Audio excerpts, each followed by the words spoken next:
Salve Maria a todos, vamos iniciar a nossa leitura.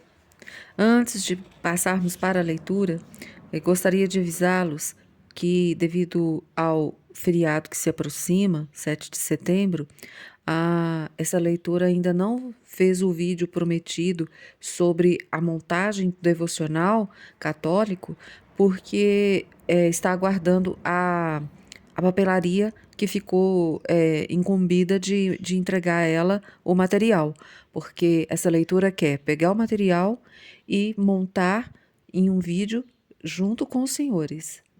E depois, o desejo dessa leitora é, uma vez por semana, fazemos juntos a leitura e a meditação da manhã com o devocionário para irmos nos habituando a fazer todos os dias. Então, uma vez por semana, após a montagem do devocional, nós iremos rezar também juntos e meditar juntos os textos que vão estar contidos nesse devocional.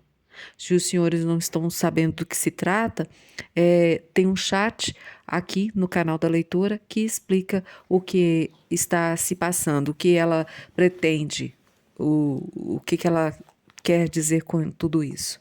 Mas agora vamos à leitura. Perdoem o tempo que tomei dos senhores. O retrato moral do meu pai. Meu pai, Luiz Martim, nasceu em Bordeaux no dia 22 de agosto de 1823. Era filho de um oficial da guarnição do exército francês, nesta cidade. Era de origem normanda. Batizado imediatamente, as cerimônias solenes do batismo foram adiadas devido à ausência do capitão, que partira numa expedição à Espanha, de onde voltaria com a cruz de cavaleiro da Ordem Real e militar de São Luís. Foi então que o santo arcebispo de Bordeaux, Dom Dalville de Bois de Sançay, tendo encontrado o cortejo na igreja Santa Eulália, aproximou-se do recém-nascido, abençoou-o e disse aos felizes pais: Alegrai-vos, este menino é um predestinado. Conhece-se pela história de uma família e o prefácio da história de uma alma, nas aspirações de jovem pela vida religiosa, sua tentativa de entrar, aos 20 anos, na ordem do grande São Bernardo. Em seguida, seus estudos latinos. Entre as línguas estrangeiras, aprendera só o alemão, com a esperança de aí ser admitido.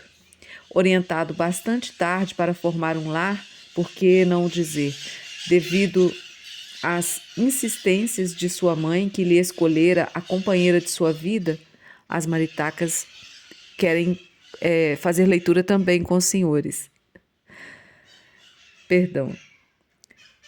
Orientado bastante tarde para formar um lar, e por que não dizer, devido às insistências de sua mãe, que escolhera a companheira de sua vida, desposou no dia 13 de julho de 1858 a senhorita Zélia Guerin, que era filha de um soldado do Império, alistado depois no corpo de polícia.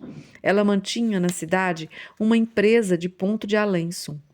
Minha mãe lhe seria arrebatada aos 28 de agosto de 1877, após lhe ter dado 9 filhos, dos quais 4 voaram ao céu em tenra idade. Foi então que veio, conosco, suas 5 filhas, residir em Lisieux, onde o irmão de nossa mãe, o senhor Isidório Guerin, era farmacêutico. Instalou-se na propriedade chamada Os Buzinetes, casa situada entre 2 jardins e encimada por um relvedere, no qual falarei muitas vezes. Meu pai, quando rapaz, vivia com seus pais em Alençon, no bairro São Pedro de Montsó, onde moravam. Foi daí que fez várias viagens à Bretanha, de onde voltava alegre, em traje bretão. Daí fez ainda excursões até as montanhas suíças.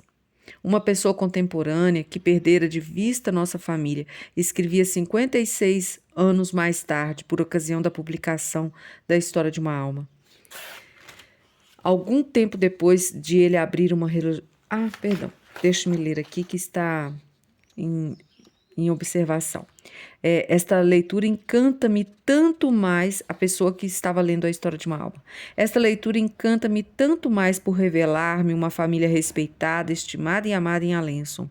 A senhora Martim morava perto de nós. Seu filho, Luiz Martim, era amigo dos meus irmãos. Parece-me ainda ver e ouvir sua feliz mãe dizer-nos quando ele voltou do Monte São Bernardo: "Ah, meu Luiz, meu caro Luiz, é uma pérola." Tinha razão. Meus irmãos afirmavam-nos: Luiz Martim é um santo.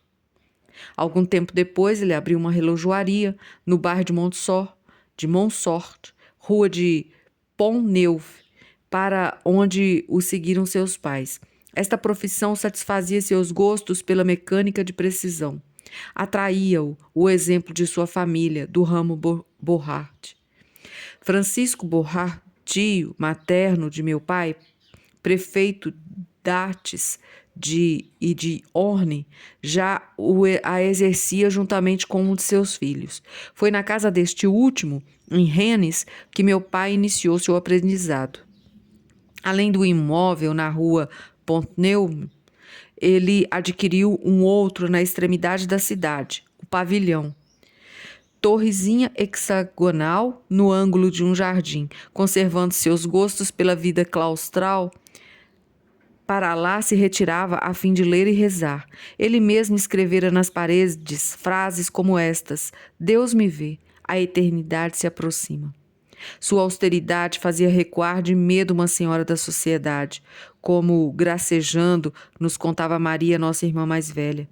Crendo que esta modesta chácarazinha ia ser demolida, esta pessoa escrevia certo dia à sua interlocutora de outrora: seria uma pena se fossem destruídas todas essas aspirações de um santo, como era vosso pai. Contudo, este atrativo pelo silêncio e solidão não impediram sua piedade de ser larga e repousante. Era terna também, todavia sem afetação. Ele colocara no jardim do pavilhão uma imagem de Nossa Senhora que se tornara depois objeto de veneração de toda a família e deveria sorrir a Teresa criança. Sua virtude subtraíra-o outrora às seduções do mundo. Minha mãe cita-o como exemplo a seu irmão, então estudante de medicina de Paris. Meu caro irmão, estou numa grande inquietação a teu respeito.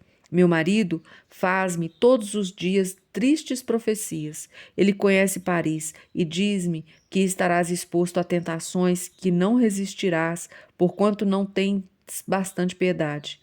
Conta-me pelo que ele mesmo passou e quanta coragem lhe foi preciso para sair vitorioso de todos esses combates.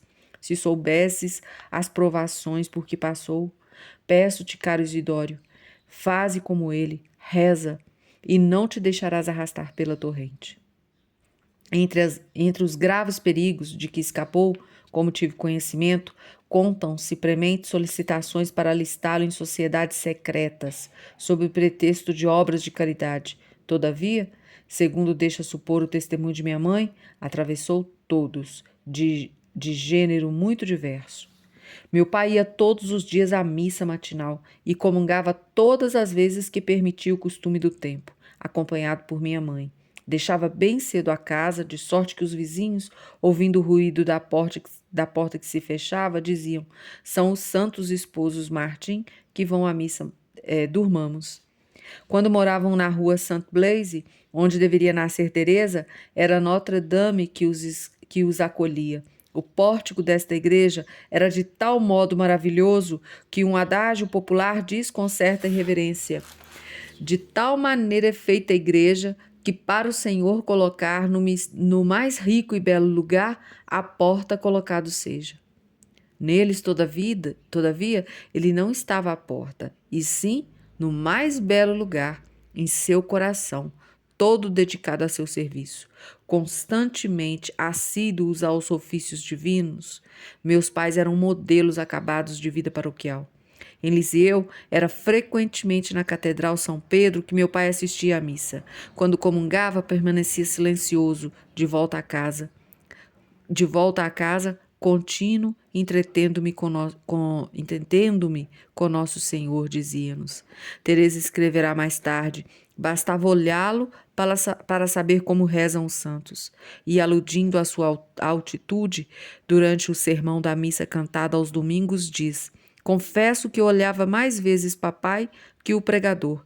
Sua bela fisionomia dizia-me tantas coisas. Por vezes, seus olhos enchiam-me de lágrimas que ele se esforçava em vão por reter. Ouvindo as verdades eternas, parecia não mais habituar-se à terra. Todas as tardes fazia uma visita ao Santíssimo Sacramento. Nas procissões de Corpus Christi, não deixava de seguir imediatamente o palio. Por nada no mundo teria deixado de o fazer, ainda que o sol tardejasse seus raios ardentes, o que muito o incomodava, estando, é claro, com a cabeça descoberta. Esta devoção a Jesus Eucarístico revelava-se ainda por uma fidelidade exemplar à adoração noturna. Era um dos primeiros a chegar e escolhia de preferência as horas mais fatigantes. Trocava de bom grado a que lhe coubera por sorte, se esta lhe fosse mais favorável. Em Lisieux, onde não existia esta piedosa prática, ele persuadiu nosso tio, Sr. Guerin, que fazia parte da fábrica da catedral, a fundar essa obra. Em Alenço, onde era costume, viram-no várias vezes acompanhar com uma vela acesa o sacerdote que levava o santo viático a algum doente. Digo que era costume por ser admitida esta piedosa ação, mas poucos homens chegavam a fazê-la. Eu o via, igualmente, saudar sempre um calvário ou uma igreja ao passar por eles, e isso em companhia de quem quer que fosse. Seu culto pela casa de Deus manifestou-se ainda por um gesto tangível de generosidade, quando em 1888 ofereceu espontaneamente a soma de 10.000 francos para a aquisição de um novo altar-mor para a Catedral de Lisieux. Terminamos assim mais uma parte da leitura. O início da vida de Sr. Martim. A todos, senhores, salve Maria.